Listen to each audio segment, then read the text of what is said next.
Good morning. तो आज आपके व्याकरण वाटिका पुस्तक से जो है पहला पाठ देखते हैं, हमारी भाषा। ठीक है, तो सबसे पहले भाषा क्या है। तो भाषा जो है ये हमारे विचारों को, हमारे भाव को, जो जैसे मैं आपसे कुछ कहना चाह रही हूँ तो मैं किसी भाषा का मदद ले रही हूँ आपसे अपनी बात को कहने के लिए। तो भाषा क्या है? भाषा एक माध्यम है अपने विचारों का आदान प्रदान करने का। ठीक है, चलो देखो अब। मनुष्य एक सामाजिक प्राणी है। मतलब मनुष्य एक क्या है? मनुष्य एक सोशल एनिमल है या सोशल पर्सन है। ठीक है, वह सोच विचार सकता है, अपनी सोच को दूसरों के सामने रखना चाहता है, इसे आधार माने। तो आदि मानव ने अपने मन में उठने वाले भावों और विचारों को व्यक्त करने के लिए पहले संकेतों या कुछ ध्वनि चिन्हों का प्रयोग किया होगा। धीरे धीरे इन्हीं ध्वनियों को व्यवस्थित किया गया होगा। कुछ ध्वनि समूह किसी विशेष वस्तु का प्रतीक बनते गए। संकेतों का स्थान शब्दों ने ले लिया। एक के बाद एक शब्द जुड़ते चले गए और यहीं से भाषा का जन्म हुआ। आज के सभ्य मनुष्य समाज का कार्य व्यवहार भाषा के बिना संभव नहीं। पशु पक्षियों की भी अपनी भाषा होती है, लेकिन उसे सिर्फ वे ही समझ सकते हैं। केवल मनुष्य ही जो भाषा का विविध रूपों का प्रयोग करते हैं। ठीक है, क्या बोल रहा है यहाँ पे कि मनुष्य जो है एक सामाजिक प्राणी है। ठीक है, उसको समाज में रहना है, लोगों के बीच रहना है, तो उसको बात करना होगा, उसको अपने भावों का आदान प्रदान करना होगा। ठीक है, और वो करते हैं। ठीक है, जो जानवर होते हैं वो भी अपने साथ अपने लैंग्वेज में वो लोग कुछ बात करते होंगे, लेकिन वो क्या है, वो सिर्फ वही समझते हैं। हम लोग तो समझते नहीं है। और ईश्वर का सबसे अच्छा रचना जो है वो मनुष्य को माना गया है। क्यों? क्योंकि मनुष्य को अगर कोई तकलीफ है तो मनुष्य उस चीज़ को बता सकता है, बोल सकता है। ठीक है, तो पहले के जो लोग होते थे, मतलब आदि मानव टाइप के लोग जो थे, तो वो लोग का क्या था कि वो लोग पहले कुछ सिंबॉलिक, मतलब कुछ संकेत वाली चीज़ों का प्रयोग करते होंगे। ठीक है, और बाद में फिर उसी को धीरे धीरे करके व्यवस्थित करके उसको भाषा का एक अलग रूप दे दिया गया। अब देखो, भाषा वह साधन है जिसके द्वारा भावों और विचारों का आदान प्रदान किया जाता है। जैसे मैं अभी आपको पढ़ाना चाह रही हूँ, तो कैसे पढ़ाऊँगी? मैं आपको बोल रही हूँ तो कैसे बोल रही हूँ? किसी भाषा के माध्यम से, हिंदी भाषा के माध्यम से मैं आपको बता रही हूँ कि ऐसा ऐसा ऐसा ऐसा है और ये है और वो है, और आप भी क्या कर रहे हो? आप सुन रहे हो, समझ रहे हो। ठीक है, तो ये होता है भाषा का मतलब क्या है। तो सिंपल आप समझ सकते हो सिंपली कि जब हम लोग अपने भावों या विचारों का आदान प्रदान करते हैं, तो जिस माध्यम से करते हैं उसको भाषा कहते हैं। भाषा का कितना रूप है? तो भाषा के मुख्यतः, मतलब मेनली दो रूप हैं, जो कि है एक आप कह सकते हो एक मौखिक भाषा है। ठीक है, और एक लिखित भाषा है। ठीक है, मौखिक भाषा और लिखित भाषा। मौखिक भाषा क्या होता है? भाषा मूल रूप से मौखिक है। ठीक है, बोलकर या सुनकर भावों और विचारों का आदान प्रदान मौखिक है। हम सब पहले मौखिक भाषा ही सीखते हैं। इसके लिए कोई विशेष यत्न नहीं करना पड़ता है। दूरदर्शन के कार्यक्रम, आपस में बातचीत करना, कहानी सुनना आदि मौखिक भाषा। जैसे कि मौखिक भाषा क्या होता है? जिसमें कोई बोले और सामने वाला सुने। ठीक है, जैसे अभी मैं आपको जैसे पढ़ा रही हूँ, ये मौखिक भाषा है। कैसे? क्योंकि मैं बोल रही हूँ और आप सुन रहे हो। मौखिक में दो चीज़ें होती हैं, एक बोलना और एक सुनना। ठीक है, लिखित जो दूसरी प्रकार है भाषा की। लिखित में क्या होती है? लिखित में लिखना होता है। तो जब कुछ लिखा रहेगा, जैसे यहाँ लिखा हुआ है, तो इसको हम लोग क्या करेंगे? इसको हम लोग पढ़ेंगे। ठीक है, तो जब बोलना होता है तो कोई सुनता है, जब लिखा हुआ होता है तो पढ़ता है। जैसे कि अभी मैं आपको पढ़ा रही हूँ और आप लोग सुन रहे हो, तो ये क्या हो गया? ये हो गया आपका मौखिक। लेकिन जब मैं आपको बोर्ड पर पढ़ाऊंगी, ठीक है, लिख लिख कर पढ़ाऊंगी, और आप उसको तब पढ़ पढ़ के समझोगे, तो वो क्या हो जाएगा? वो लिखित हो जाएगा। ठीक है। या आप लोग आजकल के हिसाब से समझना चाहो तो आप लोग व्हाट्सएप पे या नॉर्मल मैसेज पे या फेसबुक पे जैसे मैसेज टाइप करके भेजते हो तो वो लिखित में आ जाएगा, ठीक है, क्योंकि उसमें आप लोग लिख कर भेज रहे हो और सामने आप जिसको भेज रहे हो वो फिर उसको रीड करता है, पढ़ता है, ठीक है। तो ये हो गया, तो ये आपका हो गया ऐसा। अब क्या है कि भाषा जो है, पहले क्या था कि विचारों का आदान प्रदान जिस माध्यम से होता है उसको भाषा कहते हैं। भाषा के दो रूप हैं, मौखिक और एक लिखित, ठीक है। अब क्या है, भाषा के अन्य विविध आयाम का या रूप, जैसे बोली, तो बोली क्या होता है, बोली भाषा का छोटा या क्षेत्रीय रूप है। इसका साहित्य लिखित रूप में नहीं होता है, अपितु लोक कथाओं या लोक गीतों के रूप में मिलता है। बोलियां ही विकसित होकर भाषा का रूप लेती है। हमारी हिंदी भाषा का विकास भी खड़ी बोली से हुआ है। जैसे बहुत सारे क्षेत्रीय रूप होते हैं, ठीक है, उसमें बहुत सारी अलग अलग बोलियां बोली जाती हैं, ठीक है। अब बोली और भाषा में क्या अंतर है वो देखिए, सॉरी, वो देखिए, बोली सीमित क्षेत्र में बोली जाती है, ठीक है। एक लिमिटेड एरिया होता है जहाँ पे बोली का प्रयोग किया जाता है। भाषा क्या होता है, भाषा का क्षेत्र व्यापक है, मतलब बहुत बड़ा है, ठीक है। बोली बोली जो है मौखिक साहित्य में होता है, मतलब बोलना और सुनना वाला हो गया, ठीक है। भाषा का साहित्य लिखित रूप में होता है, ठीक है।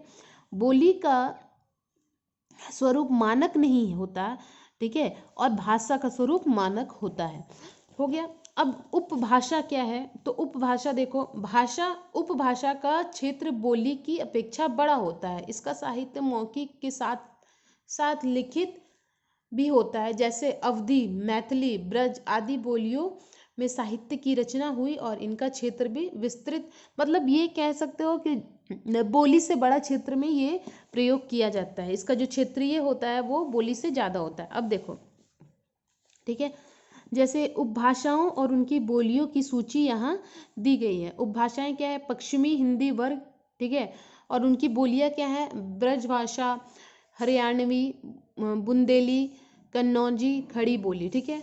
पूर्वी हिंदी वर्ग, अवधी, बघेली और छत्तीसगढ़ी, ठीक है। अब यहाँ पे आपके कुछ कुछ दिए हुए हैं अलग अलग भाषा, जैसे कि मातृभाषा। तो मातृभाषा क्या होता है, मातृभाषा होता है जो कि हम सबसे पहले सीखते हैं, हम जो अपने घर में सीखते हैं, ठीक है। अपने घर में हम जो बोली बोलना सीखते हैं, जो भाषा बोलना सीखते हैं, उसको मातृभाषा बोलते हैं। जैसे कि जो एक एग्जाम्पल में आप लोग कि जो बंगाली होंगे, ठीक है, उनके घर में बच्चे जो हैं वो बाद में इंग्लिश बोलना सीखेंगे, बाद में हिंदी बोलना सीखेंगे, पहले वो बंगला बोलना सीखेंगे। क्यों, क्योंकि वो अपने अगल बगल में जितने लोग हैं सबको वो बंगला बोलते सुन रहे हैं। वैसे ही जो बिहारी होते हैं वो अपने बिहार की किसी भी लैंग्वेज, भोजपुरी हो गया या मैथिली हो गया या जो भी हो गया, वो वैसी लैंग्वेज सीखेंगे, बाद में वो हिंदी या कुछ और इंग्लिश सीखेंगे, ठीक है। तो जो घर पे मतलब मातृभाषा का मतलब आप ये समझ लो कि जिस लैंग्वेज को सीखने के लिए, जिस भाषा को सीखने के लिए आपको ज़्यादा मेहनत नहीं करनी पड़े, ठीक है, वो आप धीरे धीरे उस जगह पे रहते रहते ऑटोमेटिक सीख जाओ। जैसे अभी इंग्लिश है तो इंग्लिश सीखने के लिए आप लोगों को उसके बारे में पूरा पढ़ना होता है, ठीक है। जो बंगला बच्चे बंगाली हैं उनको हिंदी सीखने के लिए हिंदी के बारे में पढ़ना होता है। जैसे आप लोगों को, आप लोगों का थर्ड लैंग्वेज जो होगा, ठीक है, बंगला, वो पढ़ने के लिए या वो सीखने के लिए आप लोगों को थोड़ा मेहनत करना होता होगा। तो जो सीखने के लिए आप लोग को मेहनत ना करना पड़े वो आपका मातृभाषा हो जाता है, जो आप लोग सबसे पहले सीखते हैं।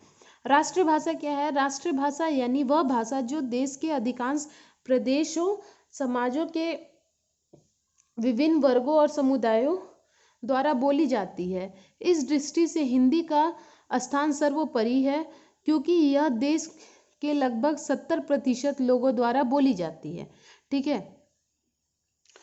अब राज्य भाषा क्या है, राज्य भाषा वह भाषा है जिसका प्रयोग सरकारी, मतलब जो गवर्नमेंट काम में होता है, ठीक है, काम काज में होता है, जिस भाषा का प्रयोग उसको राज्य भाषा कहते हैं। मानक भाषा क्या हो गया, भाषा का एक रूपता को, भाषा की एक रूपता को बनाए रखने के लिए विद्वानों द्वारा भाषा के अनेक रूपों में से एक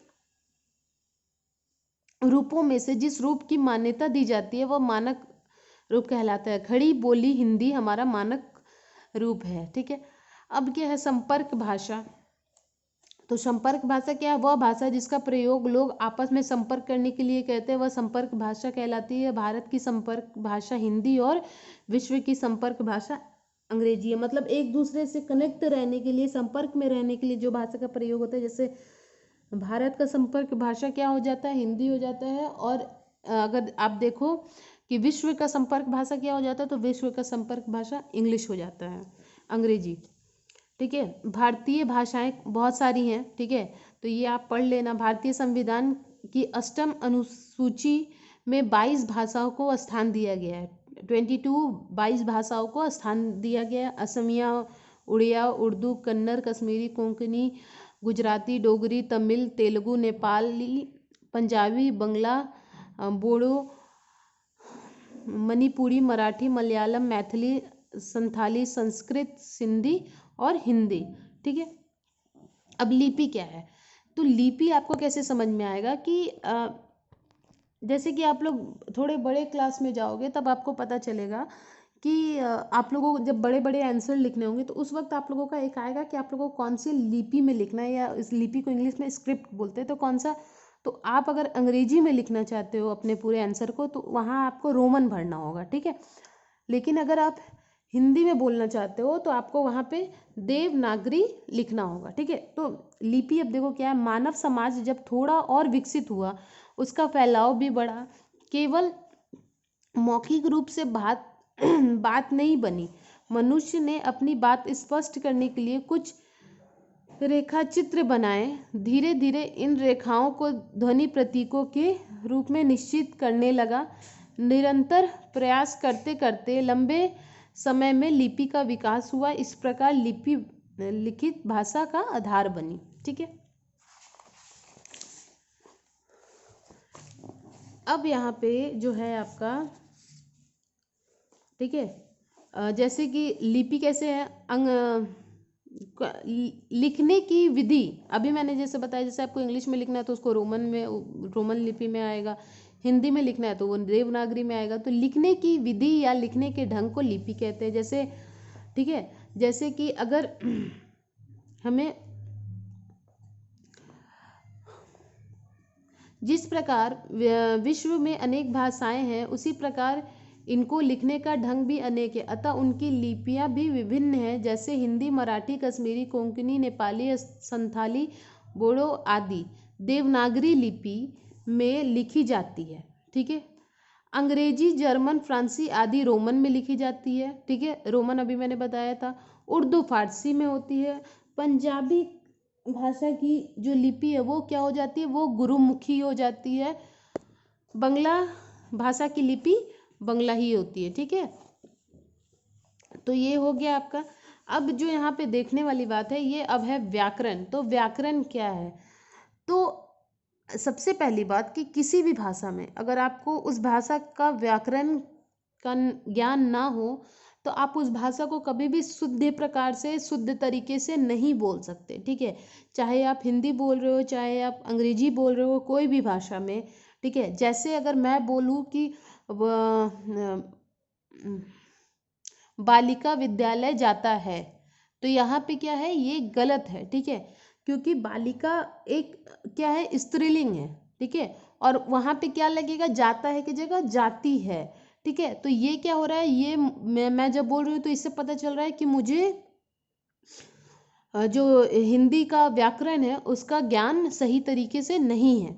ठीक है, तो अब देखिए, अब मानव के पास भाषा भी हो गई और लिपि भी, किंतु एक व्यक्ति की बात को अलग अलग ढंग से समझा और ग्रहण किया जाने लगा। इससे विचार बना तो कुछ नियम बनाकर इस स्वरूप को और व्यवस्थित कर दिया जाए ताकि सभी भाषा के एक ही रूप को एक ही प्रकार से समझे। इसके लिए व्याकरण की व्यवस्था की गई, जिससे भाषा की शुद्धता की जांच पड़ताल का जिम्मा लिया। इस प्रकार अब देखो, व्याकरण वह शास्त्र है जिसके द्वारा भाषा के शुद्ध रूप तथा शुद्ध प्रयोग का ज्ञान होता है। अगर व्याकरण नहीं हो तो हम लोग किसी भी भाषा को शुद्ध रूप से प्रयोग नहीं कर सकते। ठीक है। अब व्याकरण के कितने अंग हैं? तो व्याकरण के 3 अंग हैं। एक होता है वर्ण विचार, एक होता है शब्द विचार, एक होता है वाक्य विचार। वर्ण विचार में क्या आ जाता है? वर्ण में क्या क्या होता है? अ से लेके पूरा लास्ट और क से लेके पूरा ज्ञ तक। ठीक है। तो ये आपका वर्ण हो जाता है।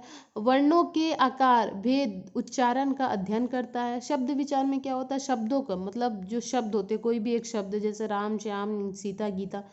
ठीक है। शब्दों के रूप, भेद आदि का अध्ययन करता है। वाक्य विचार में क्या होता है? वाक्य मतलब सेंटेंस। ठीक है। वाक्य विचार में क्या होता है? वाक्यों के प्रकार, वाक्य विग्रह, पद परिचय, विराम चिन्हों का अध्ययन करता है। इनके बारे में हम आगे के अध्यायों में स्वतंत्र रूप से पढ़ेंगे, मतलब आगे के जो चैप्टर उसमें पढ़ेंगे। साहित्य क्या है? अब तो साहित्य को देखते हैं। साहित्य शब्द की उत्पत्ति स जोड़ हित के योग से हुई है। यहाँ स का अर्थ सबका अर्थात संपूर्ण समाज का से है, जबकि हित का अर्थ लाभ है। इस प्रकार साहित्य का अर्थ हुआ संपूर्ण समाज का हित। ठीक है। हिंदी साहित्य में साहित्य को परिभाषित करते हुए कहा गया है, ज्ञान के संचित कोश को साहित्य कहते हैं। ज्ञान का जो एक संचित कोश है उसको क्या बोलते हैं? उसको साहित्य बोलते हैं। साहित्य के मुख्य 2 रूप हैं, पद्य और गद्य। पद्य में क्या होता है? इसे काव्य कविता भी कहा जाता है। जब कवि अपने मन के विचार एवं भावों को छंद, तुक, लय आदि द्वारा व्यक्त करता है, उसे पद्य मतलब कविता के द्वारा जो होता है उसे पद्य कहते हैं। ठीक है। अब गद्य क्या होता है? जिसमें कि कहानी, नाटक, उपन्यास के बारे में बताया जाता है, उसे गद्य कहते हैं। ठीक है। तो जैसे कि ये बहुत सारे प्रमुख साहित्यकार के नाम हैं और उनके द्वारा लिखी गई रचनाएं हैं ये। ठीक है। और वैसे ही ये बहुत सारे कवि मतलब प्रमुख कवियों के नाम है और उनके द्वारा लिखी गई एक काव्य ग्रंथ है। ठीक है। तो ये आपका जो था पहला चैप्टर ये समाप्त हुआ। कोई दिक्कत हो तो पूछना। ठीक है। और इसके जो अभ्यास है ये आपके सारे इसमें दिए हुए, इसको पढ़ोगे ये खुद से हो जाएगा। कहीं कोई दिक्कत हो तो आप लोग पूछ सकते हो। ठीक है। Thank you.